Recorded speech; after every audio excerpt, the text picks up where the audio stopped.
तुम भी आ जाओ।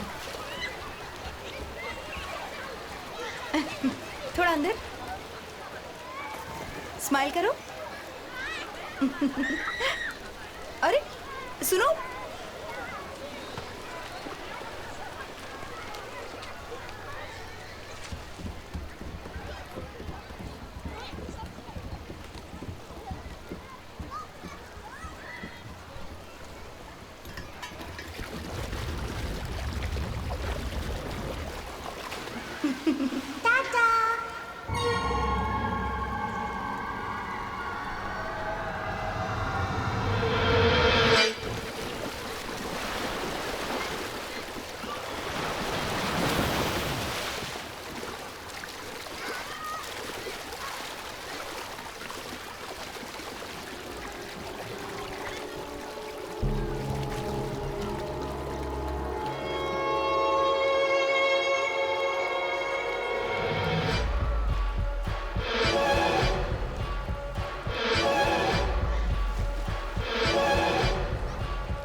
इन कंक्लूजन, मीडिया में इन सब केसेस को इतना अटेंशन मिलने के बाद भी किलर अपना अबडक्शन कंटिन्यू कर रहा है, which means at any cost अगला इंसिडेंट हमें रोकना ही होगा।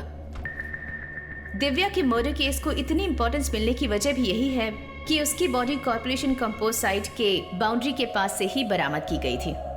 ऐसे पब्लिक प्लेस में मिलने के बाद एक्सपोजर को कंट्रोल करना, that too with our resources. Amusement park में से मिसिंग होने वाली दिव्या हमारी टॉप प्रायोरिटी है। I am on it sir. Okay. You come with me.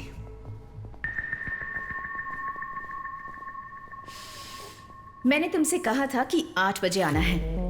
नहीं, ये ऐसा क्यों है? मैडम, आपने जैसा कहा कि कॉर्पोरेशन कंपोस्ट साइट वाली जगह पर दिव्या की डेड बॉडी मिली थी। बॉडी डंप करने के लिए उसके साइड में तो इतना बड़ा सा खेत था, तो कंपोस्ट साइट क्यों चुनी? उस किलर ने ऐसा क्यों किया होगा? बॉडी जिस जगह पर थी वहां पर कंपोस्ट साइट की जो दीवार है वो लगभग 5 फीट ऊंची तो है ही, है ना? हाँ, फिर सपोज जब 5 फीट दीवार के उस पार डेड बॉडी को जब किलर फेंक नहीं पाया, तो एक बार सोच के देखो, दिव्या के डांस क्लास के बच्चे, वाटर थीम पार्क की सिक्योरिटी और इससे पहले के केस के विटनेसेस, वहां पर बच्चों के अलावा आजू बाजू में शक करने जैसा कोई भी इंसान नहीं दिखा, ऐसा सब कॉन्फिडेंटली बोल रहे थे। फिर भी किलर ने अबडक्शन किया। हाउ?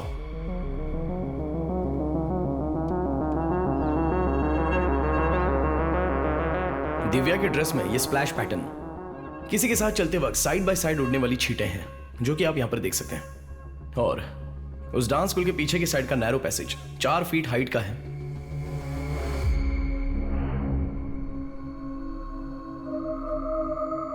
इसका मतलब 4 फीट ऊंचाई वाले नैरो पैसेज से चलने लायक वो जगह और 5 फीट दीवार के उस पार बॉडी को फेंक नहीं पाना, एक ऐसे ऊंचाई वाले आदमी की हमें तलाश है, क्योंकि वही किलर है।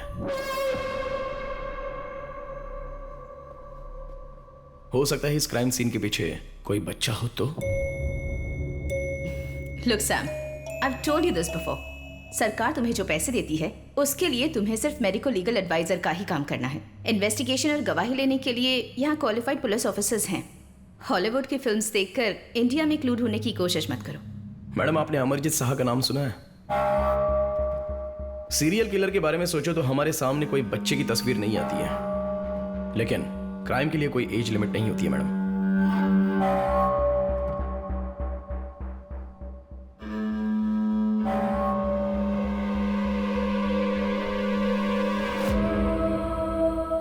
ये देखिए, अमरजीत साहा, सीरियल किलिंग के मामले में अरेस्ट होने वाला दुनिया का सबसे छोटा क्रिमिनल। इसकी एज आप जानती हैं क्या है? 8 साल का है। इसने खुद की बहन को और 3 लोगों को ईंट से मार मार कर मार डाला, और इतनी बेरहमी से मार डाला कि कोई सोच भी नहीं सकता है। ये स्टोरी किसी यूरोप या अमेरिका की नहीं है, यहाँ की है, अपने इंडिया की है, बिहार की घटना है।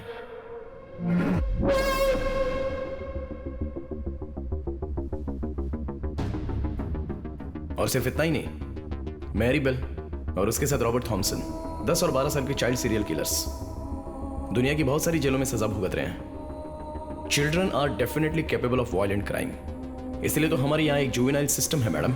Okay Sam, that's enough. Nonsense. अपनी बनाई थियरी अपने पास रखो। तुम्हारी और तुम्हारी फैमिली की थियरीज मैं पहले भी बहुत बार सुन चुकी हूं, समझे?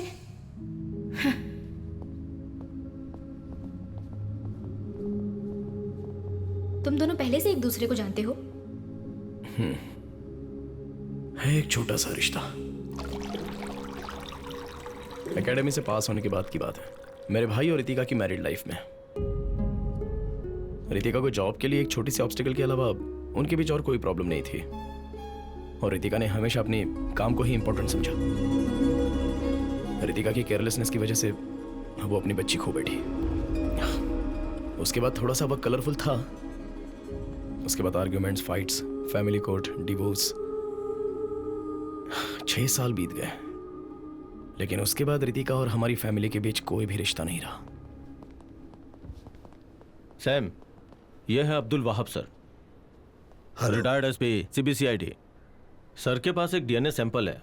अपने केस के साथ इनका सैंपल भी एक बार वेरीफाई करके चेक कर लो। श्योर।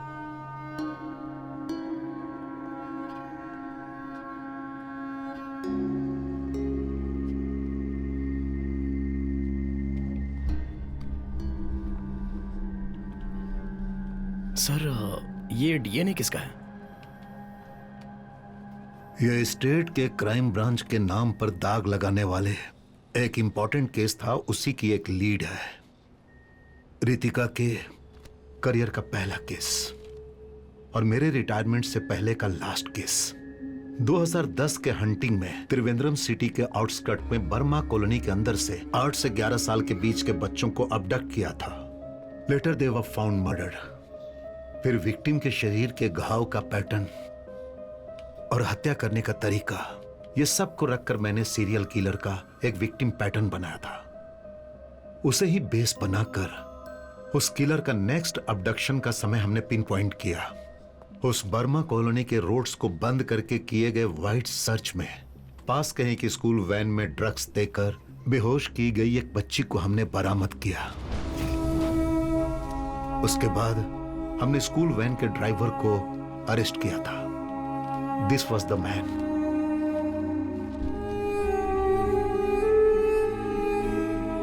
उमेद अहमद।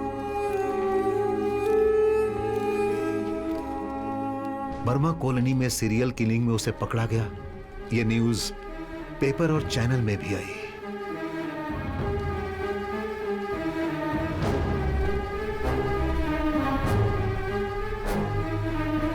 उमेद के अरेस्ट होने के 2 महीने के अंदर ही एक और बच्ची मारी गई। while Umed was still in prison। वही मोड्स, वही विक्टिम पैटर्न। एक ऐसा माइनर डिटेल्स वाला अबडक्शन पैटर्न जिसे कोई पुलिस वाला ही जान सकता है। और उसके अलावा जो 5वां विक्टिम है, उसके नाखून के अंदर से हमें ब्लड सैंपल मिला था किलर का।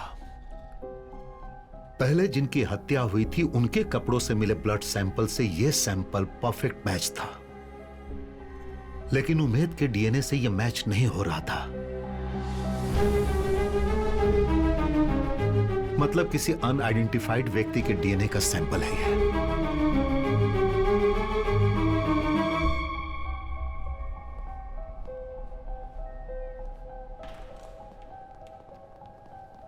और वह अंतिम था। उसके बाद कोई अबडक्शन नहीं हुआ। But the message was loud and clear. हमने गलत आदमी को अरेस्ट किया है। उस अननोन किलर का डीएनए प्रोफाइल अभी मेरे पास है। I have done hundreds of DNA test, but फैसले और न्याय से दूर कहीं वो किलर छुप कर बैठा हुआ है।